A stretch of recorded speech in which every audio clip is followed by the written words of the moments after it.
I was a boxer very, very young, mate. I had my first fight at 13, fight violence with violence. That was all they knew, right? I was no good at football, cricket or basketball. But boxing, I took well to it. I'm not too sure why. Boxing has saved people's lives, especially from them low demographic areas. Yeah, if it wasn't for boxing, I'd be dead. I don't believe cured stuff, you know what I mean? I think if we don't show up and do our thing, we're using, mate. We're addicts, mate. We both used to be presidents of outlaw motorcycle clubs. From the Jollibee today, what message do you have for Jollibee from back in the day? Here we are with Jollibee, from street life to club life to now rebuilding lives, giving back through Dusk Till Dawn and helping men with the Derek program. But first of all, who is Jollibee? Mate, Jollibee's a lot of things, you know. Grateful to be here, by the way, man. It's really, really good to be here. But Jollibee's I was a boy in a man's world, you know. I grew up in the northern suburbs of Melbourne. Alcoholic father, drug addict father, into criminal history, you know, and very, very intrigued to gangs very, very young, you know, and, you know, found my way into a boxing career very, very young, you know, grew up with glasses, so learned how to really defend myself, you know, living in the northern suburbs, that boy with glasses, but, and then the boxing career kind of went for a little bit of a journey and then obviously later on, you know, seeing the other side of the jail bars and also into some other clubs and you know, ways around that kind of gang life, yeah. So and like taking it back when you're talking about you know, growing up through it, you did start off on the street. Look, what area are you from? Mate, I'm from Laylaw Laylaw Thomastown, which is the north side of Melbourne. You know, very, very ethnic area. I was an Aussie, you know, and half Indigenous, but yeah, mate, just you know, an area of, you know, six, 7 kids per house. Wow.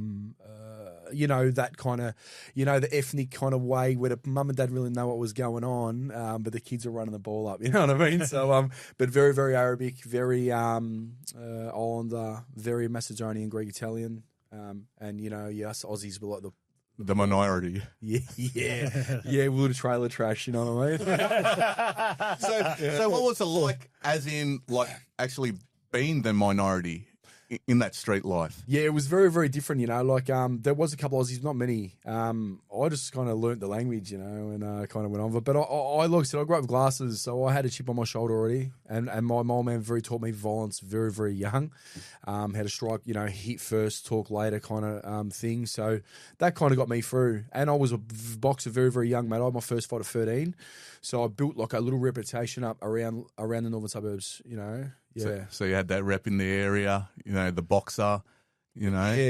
Yeah, I did, mate. Yeah, I did, and and obviously in street gangs, very, very young, with the Islanders and that, you know, and stuff like that, and yeah. And like speaking of that, that street gangs, and learning from your father that actually violence becomes the currency.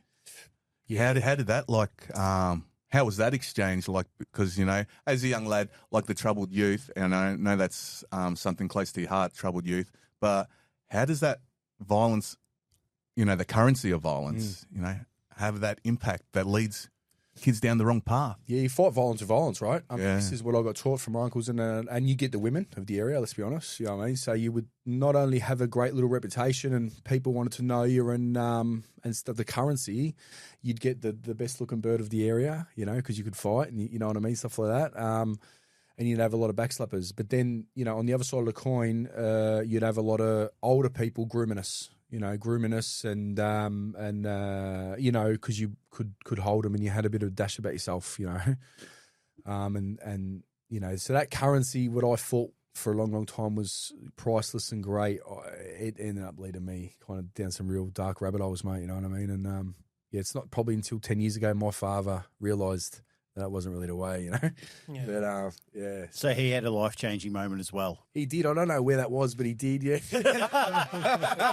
He's probably got some life changes still to come, but we're working on that. But mate, he did, mate. Yeah. He used to, in the nicest words, probably he used to train me like an animal. You know what I mean? Like it was quite full on, you know. But he was doing to protect. That's all he knew. So So he was a boxer as well. No, he wasn't. No. He'd shoot you, stab you, kind of thing, but he wouldn't really like. But he was. He was from. He was also, you know, from a, you know, violent history as well himself. But and grew up with glasses, said chip on the shoulder. But he only knew what he was doing. So I hold no resentment off my father or my uncles because they were all like that. I was a kid with glasses, getting bullied in year, grade 1, 2, 3. So that was all they knew, right? Just fight violence with violence. And when I did, it worked. Yeah. I feel that because I grew up with glasses as well and started martial arts from an early age. I used to have a patch over one eye for like a year, and no depth perception and all that shit. So I totally get where you're coming from. How did, like Dennis was saying, the currency of violence, how did that play into your ego? Do you think back then, like you said, it gets you the girls? And it does. People don't like to admit that, but it absolutely does. Of course, yeah. It fed my ego. It fed it, mate. Fed it like a rat in a snake. It was beautiful, It fed it for years and years and years, I was the boy. Yeah, I was the kid that knew how to fight, kind of thing. So I was getting groomed by all the old kind of crew, and hanging around older men, older people, and getting like you said, with the women, and opportunities with money, fast money, landed on my lap at a young age, because I was trusted. I could fight, So yeah, it fed my ego really bad, and that led into the street gang. Yeah. Well, yeah. That's just what you do when you grow up. Like every corner of my area, on every corner, you'd have like maybe 5, 6 to 10 people sitting on the corners, and that was little gangs, and you'd be called, the Layla, all kinds of crazy names. They're the postcode gangs. No, it was no postcodes, but it was just more called, like the Little Bit Dangerous, or the mine was, cringy. No. But, the Fobs had their, a lot of stuff, and the Asian gangs as well. We had a lot of Cambos in our area, a couple of mad Viets and stuff. And, it was stuff like that. So, mate, that was the go. They were driving Geminis and Escort, the Geminis and little Grouse VLs. And, we wanted to be them, bro, for sure. For sure, man. Yeah. Were them older heads in the gym at that point, or like when you were young, coming through the amateurs, was there any of the older heads coming through the gym, or was it more just you in the gym yourself and then sort of got away from the gym? Definitely, brother, yeah, because, so there was no real, boxing wasn't as big as it was now. Okay. My old man obviously followed it, and so there was no boxing in Layla Tom. Well, there probably was, but I took off to Preston, which is, again, in the northern suburbs, and I was the standout of the area. Yeah, okay. The older boys might have been hitting a bit of weights and stuff. I'm not too sure. I was a little bit too young, but when I was coming up for the amateurs and stuff, at 13, 14, there was no one boxing, not many from my area. Nah. Yeah. There was a couple, a friend of mine I brought along, Nazi, which has passed away now. But I brought him, he lived in us, we got him into the boxing. But even all the real nasty heads around the area, all the real people, they weren't even boxing. They looked at like, I looked up to them, but they wanted me on their side. Does that make sense? Yeah. No, you know what I mean? Yeah. That makes sense. Yeah. Tell us about your boxing career too, bro, because I know I was with you recently and fucking you had an amazing career. You went overseas. Yeah, I done all that stuff. Went over to Glasgow and stuff like that, and my old man went over there, and we fought over there. We trained hard over there. That was quite full on. So in the European sort of amateur, just Glasgow, okay. Glasgow, mate. It was a very, very Glasgow. Probably still is now, but back then was a very, very tough capital, or whatever you want to call it. That's in Scotland, and mate, them boys, they fight for meals. We're fighting for trophies. So it was a very, very, it was interesting. Yeah, but we went over there, trained over there, fought over there, and stuff like that. It was good. Then come back here, kind of flying. I really, I took to boxing well. I was no good at football, cricket, or basketball. I was scared of the ball, I really was, eh? Yeah. I used to pray for, like, don't kick to me, But boxing, I took well to it. I'm not too sure why, but I actually went okay at it, yeah. And that's the thing with boxing that, from the outside looking in, you might not be able to see, but you do get involved in a community. You do get involved with people that are trying to help shape your career or help improve yourself. And, like, these are, like, sort of like unseen things, from the outside looking in. Well, what did boxing, apart from the fighting, mean to you? Mate, everything. So I dropped out at school year 8. I wanted to be a full-time boxer. That was what I'd done. I couldn't turn the pros until I was 18. Yeah. I went for the the Commonwealth Games back then. I had a bad headbutt, but what that gym brought to me, it was a community. So that gym had judges. Yeah. I had police officers, detectives. It also had 2 bikie. Had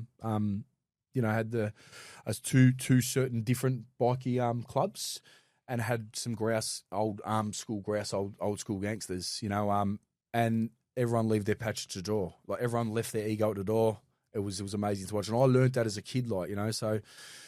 Yeah, everyone kind of left that stuff at the door, trains, and ate together, whatever it was, and then left and went on their lives. So it was a real good community. I actually landed I got work through that boxing gym, for an apprenticeship, like a little a plastering apprenticeship, so I'd done a bit of that stuff. So, and I was a kid too, right? I was a young man working in construction.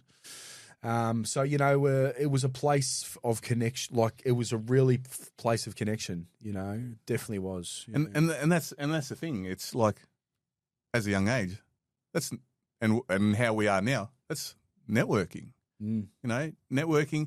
People trying to get you into the right rooms and surrounded by the right people that provide you opportunities. Yeah, no, I agree. It was a safe place.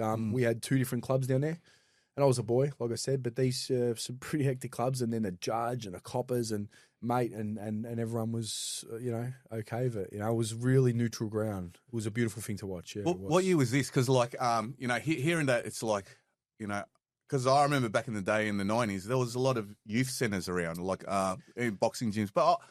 Maybe I'm not in touch, but like I don't really see it, and I don't really hear kids talk about it.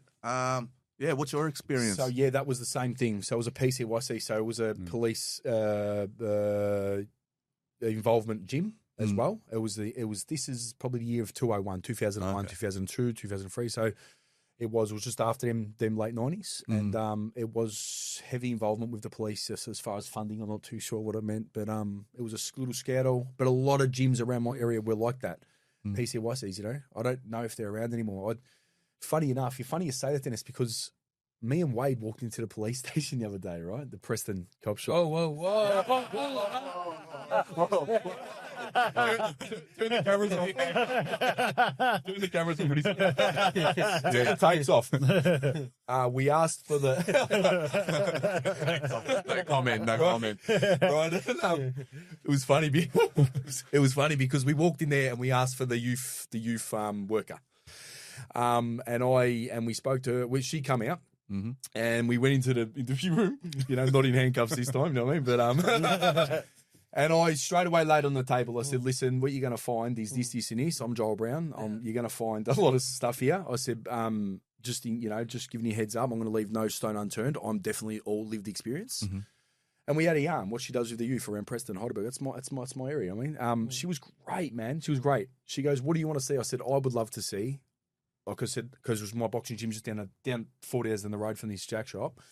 And I said, I would love to see that again. I said, when the kids be naughty, put him in the car, bring him down to me. She goes, "Oh, that were the days, weren't they?" You know what I mean? Yeah. Like, that were the days. Oh. You know what I mean? They go, "Mate, that's how it was. You get a foot in your ass, get in the car, go down, and you have to do some community hours out of the fucking boxing gym, man. How good was that?" You know what I mean? Like, I said, "I'd love to see that again." She goes, "They were the days, weren't they?" She goes, "Yeah, well, so look, man, we're in talks." She was lovely. She was great. And I left no stone unturned. I said, "Mate, you're going to go back to the office, punch my name in the computer. This and this and this is going to come up." You know what I mean? I said, "This is what I'm doing today." So she was wrapped. Yes. Yeah, of course, bro. But that's the shit I would love to see. Yeah, because with a lot of boxing stories, boxing has saved people's lives, especially from them low demographic areas, and like you see it with boxers of whether it be a Tyson or whatever, that was their salvation, the boxing gym, and just to bring it back is very nostalgic, and it resonates a lot. Yeah, if it wasn't for boxing, I'd be dead. That's I mean, I would be unalive. That's definitely for sure. Because why the kids were, look, don't get me wrong, I dipped my toe in water with the chroming and the bit of, steel and star car stereos, you know what I mean? Yeah, with the cars on bricks and all the rest of it. Yeah. But I didn't do it as much as I should because I was always in training. Does that make sense? You know what I mean? So I'd always dip my toe in the water as much as I could. But my old man had me in that boxing gym, and I'd be fine every 7 days a week. You know what I mean? So and that went for a long time. And then I wasn't bullying or fighting on the street. I didn't have to.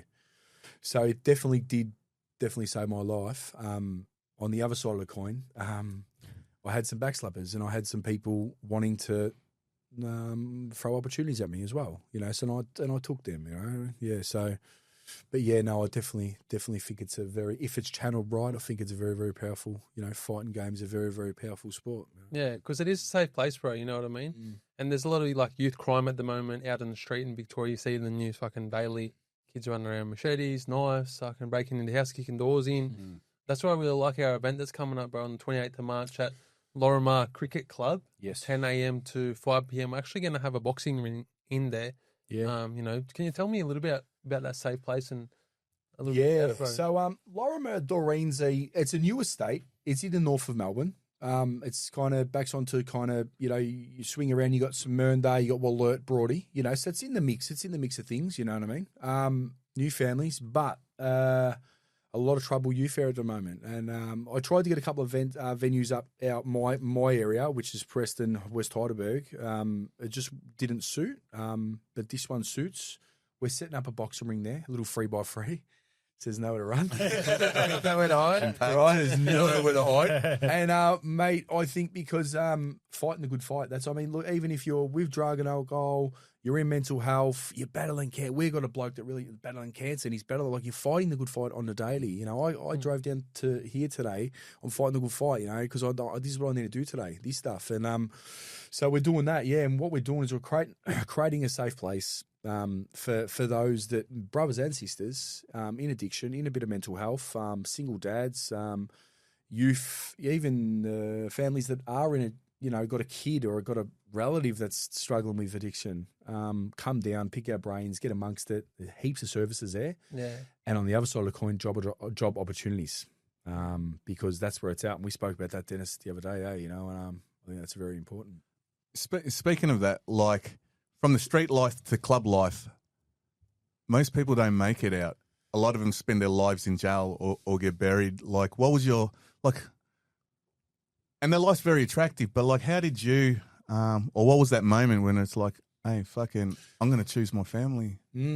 So I got out of rehab. I went up to Sydney. I got well up there. I got real vulnerable, surrendered. I got well. I come back. I was still heavily involved with a motorcycle club and happy. And very, very content. And and I was sober. I was doing my recovery, working in construction still.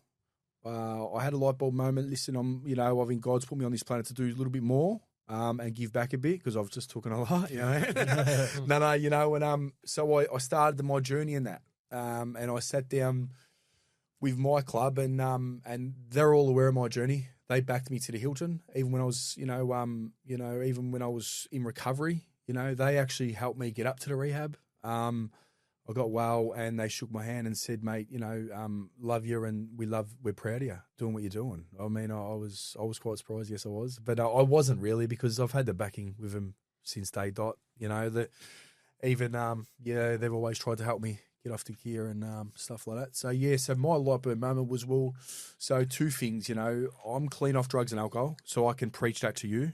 I can say, to the young fella, but if he's involved with some shit youth gangs and stuff, how am I kind of supposed to say to him, mate, you're gonna, looking at dead or in jail when I'm an active member of a motorcycle club, So I wasn't going to do that, I didn't want no skeletons, I want no skeletons in my closet, I didn't want nothing to get used against me, put my head up on social and carrying the message of a drug and alcohol recovery and behaviour program, being an active member, and they understood that. So that was my turning moment, mate. I've done recovery in club. Yeah. While we were on, so did I. Like we've got pretty similar stories when it comes to that. Yeah. If we go back, so you're boxing, you're in street gangs. How does that lead into an outlaw motorcycle club? I think that's just the the graduation, is it? Just the natural trajectory. I mean, look, man, let's be honest, mate, I remember them gangs' lives, and I wanted to be, we weren't driving then, so I wanted to be the crew. We always wanted to wear the red bag. It's just like, it was the graduation, and then I got a little bit older and I was doing that, and then when I did enter jail, I jumped in a certain little gang in there, and I think it was just in my blood, brother, to be honest, because even today, and then, then it was that time, and obviously that's where I decided to do. And even now, I'm not in a motorcycle club anymore, but I'm in this recovery club, right? I'm in this content recovery giving back club. So I think that's just in my blood, brother, And you're here with 2 other bikies. Yeah, It's you know what biking. I mean? Like, And there's others in our space too. Yeah. So I know everyone always asks, like they always ask me. So I'll ask on everybody else's behalf, do you still ride a motorbike? I do, yeah. I mean, I was more of a Nike bikie, you know. Yeah.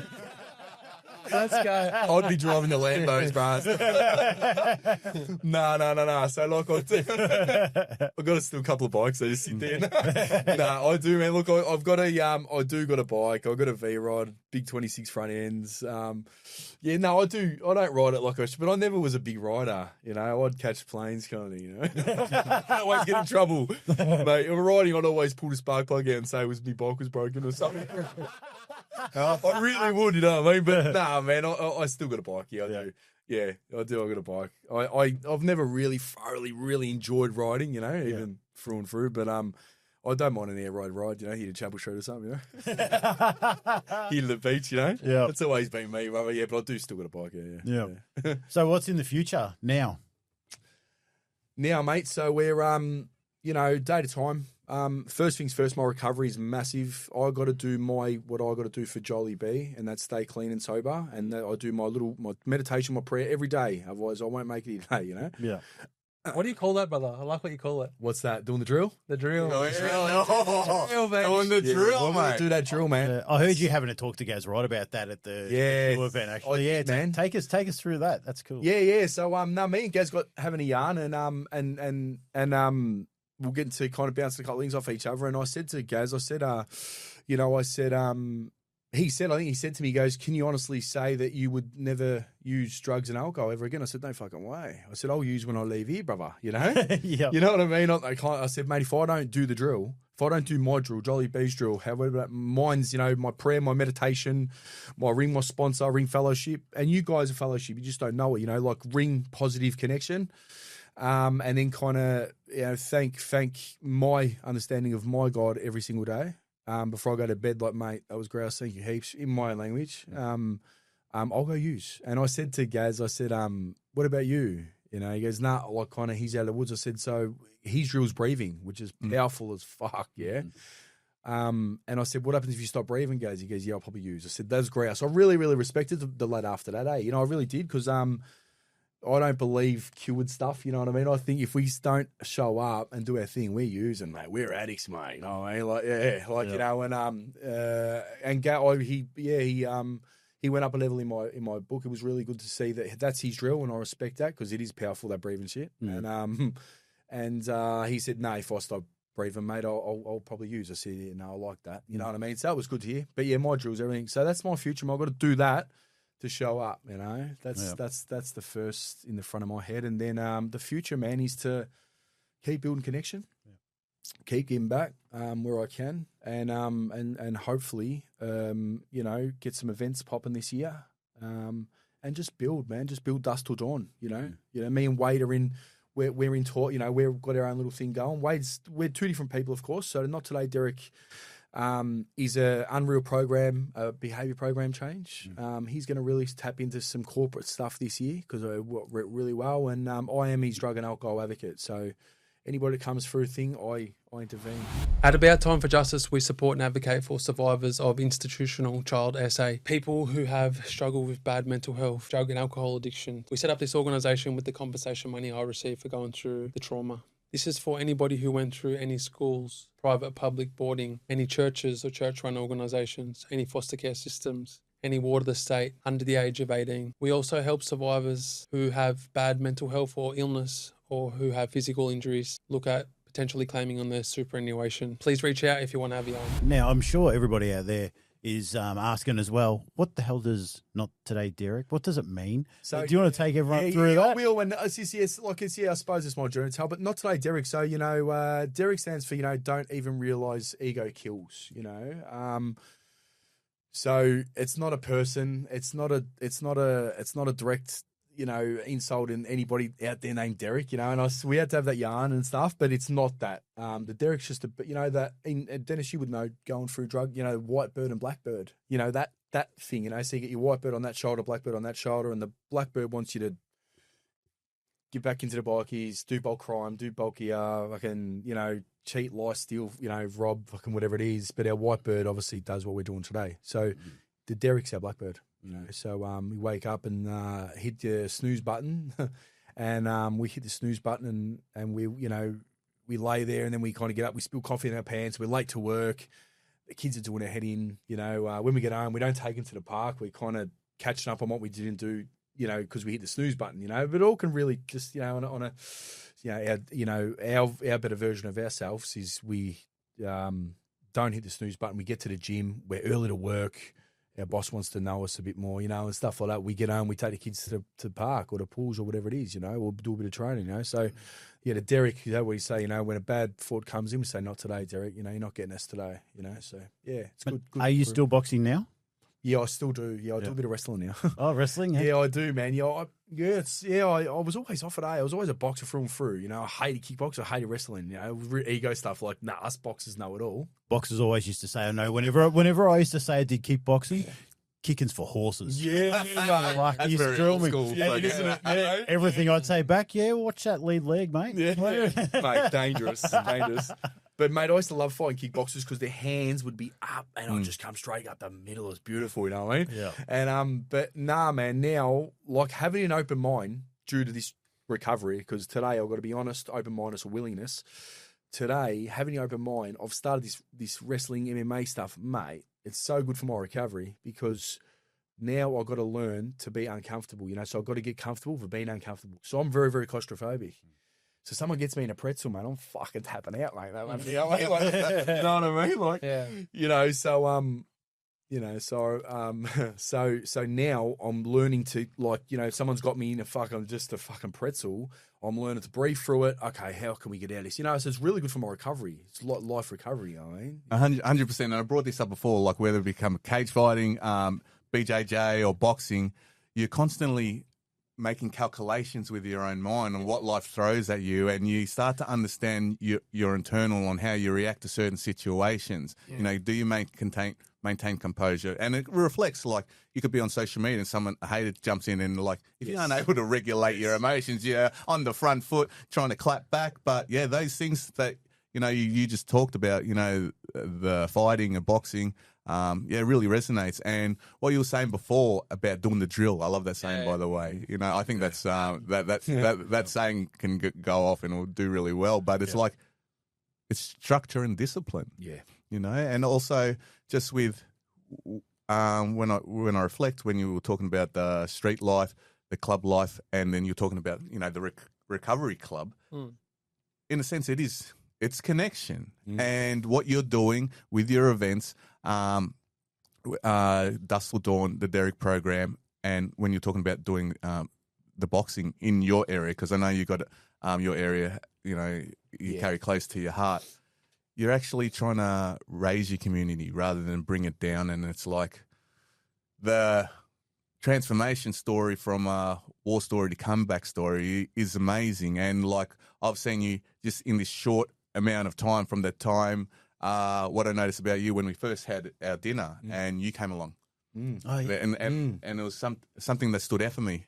Jolly was the first one there, you know, and it's become the thing that's like at any of our events, I know Jolly's going to show up no matter what. And just these little things that you take note of, like I look at your platform and the narrative, you know, you got this big ink blasted, tatted out, you know, masculine guy, but sexy. you also, aka big sexy, but you also feel a lot of love and composure within his heart, and it's consistent. You know, you never see him like fucking going to town on someone, and the vulnerability of reflection that gives you clarity, and it's like, yeah, this guy's done some work. And it was only recently that, or not recently, I knew that you went to rehab, but how was that pivotal in who Jolly B is today? Because going from that life to this life, we can just say it, but like, there's a lot of work that a lot of people didn't see, and like, how was that if we were to dive in? Yeah, a lot of forgiving, a lot of resentment, you know, like, a lot of that stuff, man. Like, I went up to Sydney because I wanted to leave Jolly B, the president of this club, at the door. I really wanted to surrender and get vulnerable. I thought, mate, I'm going to do it. I'll have a crack. If it doesn't work, I'll always go back to it. Yeah. Mate, you know what I mean? How good's this? You know what I mean? But that, you know what I mean? Like, that was never out of my pocket. You know, if this stuff didn't work, I could even today, you know what I mean? Like, but this life's too good now. You know? But yeah, man, there was a lot of work, Dennis, because you're right, man. There was a lot of resentments, a lot of I had to say sorry. Still got to say sorry. I think I spoke to Jacob the other day. I made an amends, you know, like a lot of amends. I made one. I'm still doing them. You know, I had that walk for wellness, young Gabes. You know, I made amends to him. You know, this is a young fella I groomed because I got groomed and I started grooming. You know, the young lads, do this, do that. They thought I was the grouse, mate. I was sending them right. You know, my good, really close friend of mine, Gabes, man, he just got out of jail, doing awesome. But I had to take him for a walk and say, my brother, you know, I'm so fucking sorry, man. Like, I'm so sorry. Like, you know, you looked up to us. You know, I fed your gear. We were pumping earns. We're doing this. We're doing that. You know, I filled your pockets full of fucking dirty, fucking evil cash. And he turned around and he goes, mate, you know, I said, yeah, I understand that. But I said, but if I was delivering something else like I am today, you would have probably done that. You know, I said, brother, I'm true. You know, I can't take it back, but I'm very, very sorry. You know, but like, this is the stuff that's the stuff that no one sees, you know, and that's the stuff I've got to do when I get a chance to, because there's a lot of people I've really harmed. And I don't mean like, and there's direct harms and then there's other harms, you know, like I directly harm my loved one, my missus.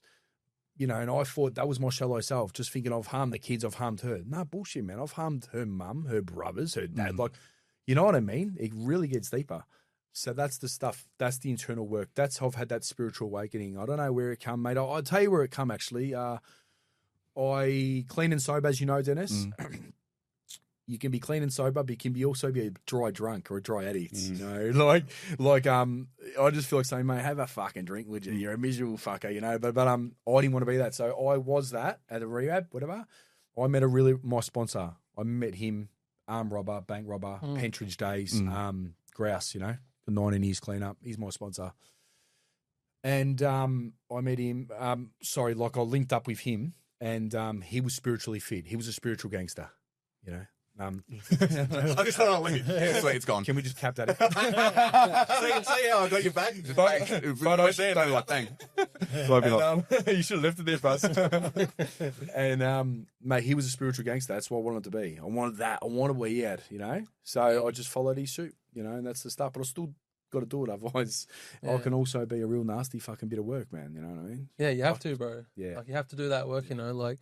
Some of the things that resonate with me a lot, you know, we both used to be presidents of outlaw motorcycle clubs, and you know, them skills that we had back in the day, they're transferable now. So, like, if anyone's in that life, them transferable skills have gone to having to liaise with bunches of men maybe in the clubhouse or dealing with other people on the street. Now you're actually using your lived experience, which a lot of people don't have on their resume, to now go to work sites through your Dust to Dawn program and put men together and talk about, you know, all the great stuff that you're doing at your program, Dust to Dawn. What are you doing there on the work sites with the men? So what we do is we arrive on site and we'll do, you know, you might have a site of 100, 130 blokes, whatever it is, or a subby. So we work with a concrete company as well, pumping concrete company. Yeah. And, mate, that's where it starts. Like, you know, so what we do is we kind of go to a construction site. Yeah. I'll share a little bit about my story, not about the youth stuff, not about the gang stuff. Don't need to. I just share my stuff because I was a boy in construction, so there's a bit there, and it really spiked in construction and working, and my drug of choice and myself, we really flirted. You know, that really kind of escalated, and But what I do is I shine some light on that, and I shine some light on my experience in construction, because I don't tell them not to drug and drink. I just can't. I'll get chairs thrown at me. You know what I mean? But I get it. But it's all about using and just you know what, you shine some light on them red flags, my red flags. You know, and I don't like to sit there and go, "This is what's going to happen," because I sound like a real know-it-all. But I just like to say, "This is what happened for myself." You know, these are the signs. You know, not going home and you know, lying to the missus about the concrete being late, but you really at the sports bet or at the massage parlours, you know what I mean? All this kind of stuff. But you start doing this stuff, maybe you should have a little look and try to get it under control.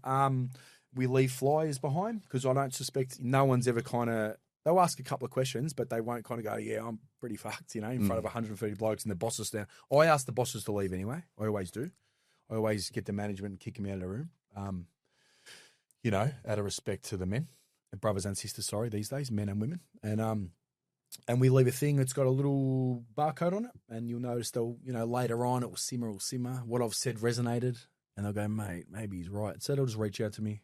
And my missus will do all the processing and then assign, because we'll have all of us, myself, a mental health worker, financial advisor, and now Wade's amongst that as well, doing a men's behaviour program change.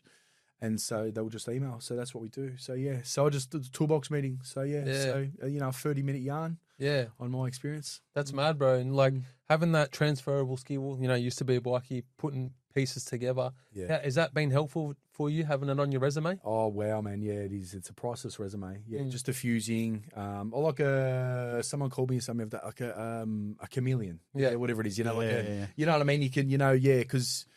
Yeah, that's helped me bad, even due to club life and stuff like that, and gang life, and jail life.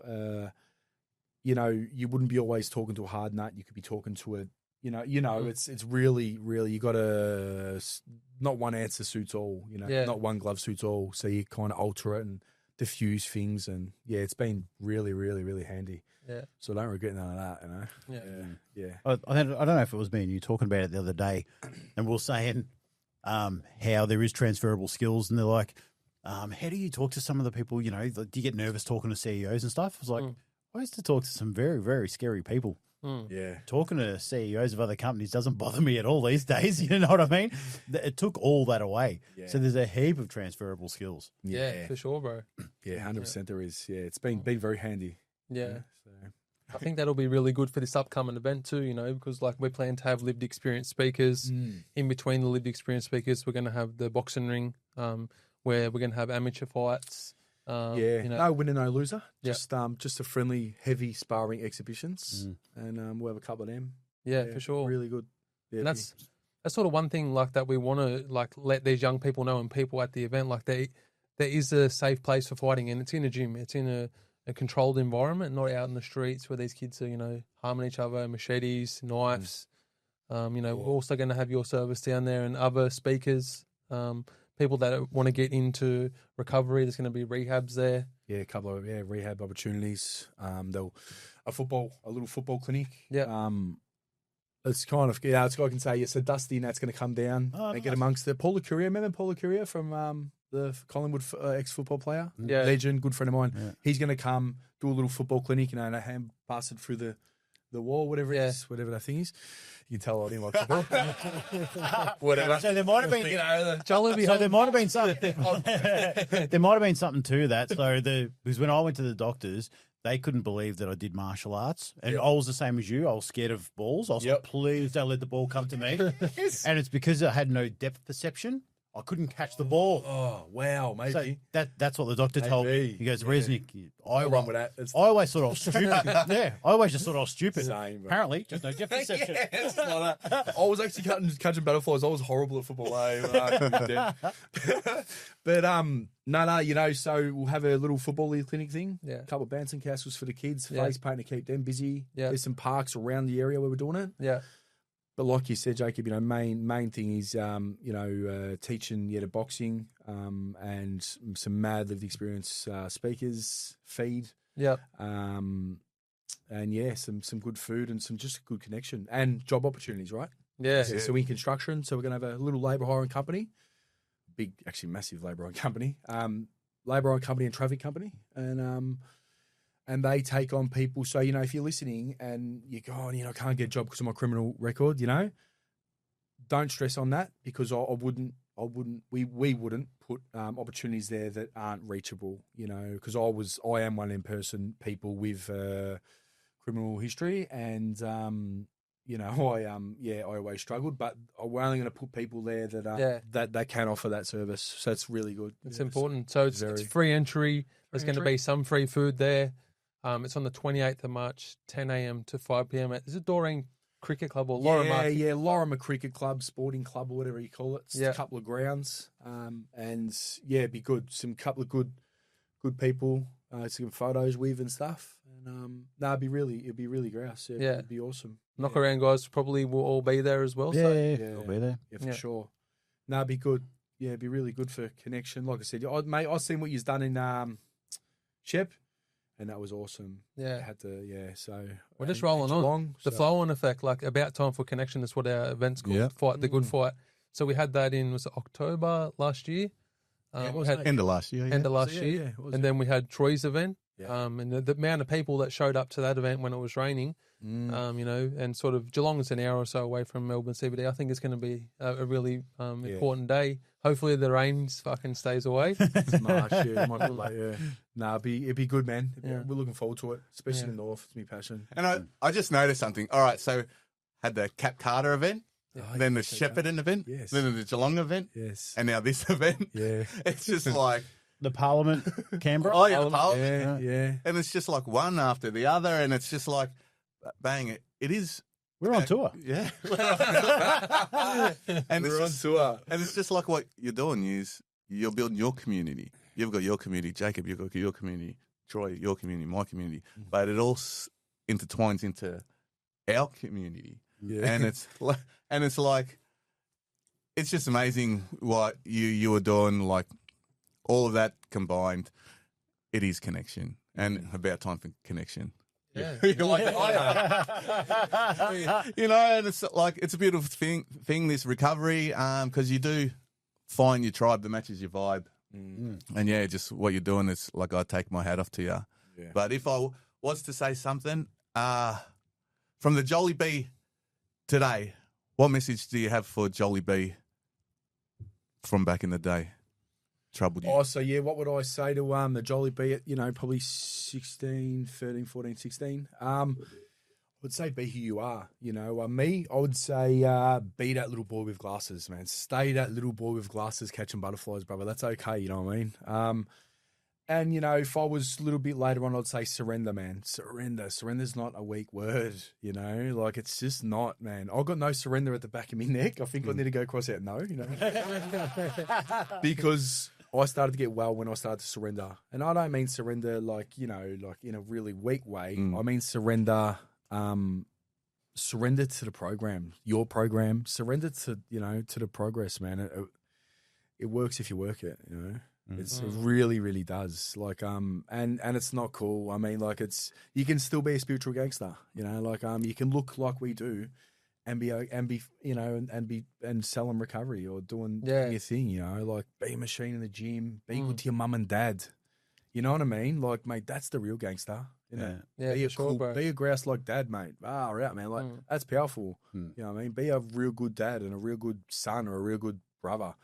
You know what I mean? That's the real gangsters, man. I never force over. That's it. That's the whack, Yeah, 100%, bro. And just how quickly it's happened for you as well. Like, it's crazy how quickly it's happened for you, bro. Like, I remember we met maybe within Darty Monmorrow, men's behavioural change program. I was there speaking. Then you reached out to me afterwards, and you had already been starting to do your videos. And like, just for us three knock around guys, we met through flipping a camera on ourselves, sharing our story, getting vulnerable, surrendering. You know what I mean? Like, and I feel like there's a lot of people out there that you have a good story as well, and speaking up about it, man. This is the opportunities that come from it. You know what I mean? Unbelievable. And that's not, like, I hate to, I don't want to spruik and this and that, but mate, so many of my inbox is, mate, you don't know what you've done in my life and this and that, whatever. Mate, all I've done was flip that camera. You know what I mean? Or I'm just sharing about my experience on that day or doing a bit of an inventory. And I don't got all the answers, bro. I really fucking don't. But I could just share on what Jolly B's going through, and usually it touches others, man. That's amazing. I haven't got the answers for everyone. Fuck, if I had that, I'd wouldn't be here, eh? You know what I mean? But I can just share on what I go through, and half the time someone else resonates with it. But I remember the day, like I started a couple Minji videos, and I see Jacob, and because he was in Preston, Darty's in Preston, I said, I'll go down and see this lad, But I was fucking so nervous. I didn't want to lock my ego as well. I didn't want to go, hey, bro, I'm Jolly B. And I wanted to have a good yarn to him. And I was like lurking around like a creep. But I was, bro, because heaps of men were there and I didn't want to fucking be that dude. You know what I mean? You know what I mean? I see you looking at me too. Bro, I was creeping, bro, right? I was so proper creeping. But yeah, it was, man. It was just, but like I said, man, don't creep, man. I should have just walked up, hey, bro, this now I'm doing this. And, you know what I mean? Yeah, but If you're staring from a distance creeping, man, just approach us, mate. We're so approachable. You know what I mean? Like, yeah, it's so true, eh? Yeah, it was. We get comments from that all the time. Oh, we're at an event. We didn't want to come and say g'day and stuff. know, Come and say g'day. But I know that feeling because I was watching him at Darty and a couple of men and this and that. I'm thinking, no, I don't want to look like a goose. Fucking ego, bro. You know what I mean? I was hoping he'd butt me and no one was around. I was waiting for that timing. And I ended up missing out on an opportunity that day, man. Maybe this journey would have started a little bit earlier. But, like, I don't know. You know what I mean? But yeah, that's, you just got to have a crack, bro. You know what I mean? Like, look at it now. We've got a bit to do with each other now. You know what I mean? Yeah. You didn't let that opportunity go to waste. You reached out to somebody that we mutually both knew. You did. I was hoping. Yeah. I did too. I reached out to an interstate bloke that knows Jacob from the jails and for a bit of bikie life, didn't he? Yeah, good lad. One of my really closest friends. And I think he punched him from me go, I don't know. Jolly B's all right, All about that network. Yeah, brother, Big thanks for coming on, Jolie B. We love your story and you're a blessing to your community, from your lived experience mixed with your rehab and what you're doing on the social media landscape and bringing it all together. From the Knockaround guys, I just want to acknowledge you and just say congratulations. And big thanks coming out to the Knockaround guys with Jacob Little from About Time for Justice, Troy Conchis from Complete Health Geelong, and myself, Run That Rehab. Big thank you. And I'll see you on the next one. Thank you, my brothers, and appreciate it again. Yeah. And look forward to it, bro. Done.